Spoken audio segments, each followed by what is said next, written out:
Ça t'est déjà arrivé d'avoir une liste de noms qui était écrite tout croche avec des minuscules, des majuscules? T'aimerais ça remettre ça propre. Donc, on va faire ça ensemble.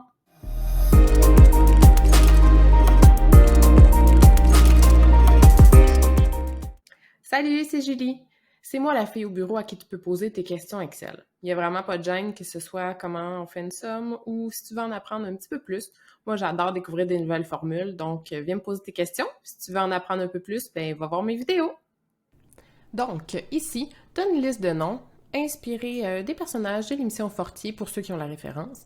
Donc, avec des gens qui l'ont écrit en minuscules, en majuscules ou un peu n'importe comment. Donc, différentes formules qui sont disponibles pour remettre ça à notre goût. Si, par exemple, on veut obtenir le nom tout en majuscules, donc la formule qu'on va utiliser, on va aller dans notre cellule ici pour obtenir notre résultat. On commence toujours une formule par égal. Et là, on veut obtenir des majuscules. Donc, la formule s'appelle upper.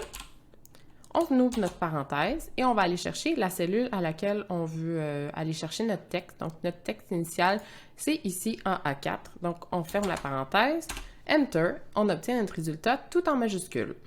Si on veut faire la même chose pour l'obtenir tout en minuscules, donc la formule c'est lower pour lowercase, on va aller chercher notre texte de référence, on ferme la parenthèse, OK, donc on a reçu notre résultat tout en minuscules. Et si on veut obtenir un nom propre, donc avec première lettre majuscule pour le prénom et pour le nom de famille, la formule à utiliser c'est proper pour un nom propre.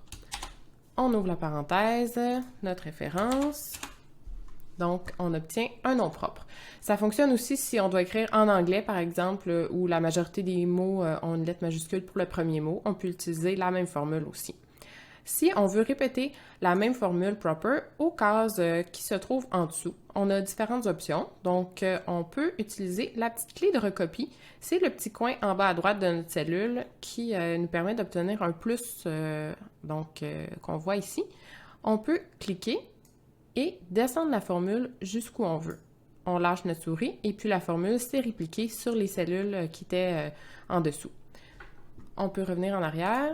Si on veut faire autrement, sur la cellule qui avait la formule, on se place aussi sur la petite clé recopie qui nous permet d'avoir le plus noir et on double-clique. Donc, ça amène la formule donc sur les cellules subséquentes.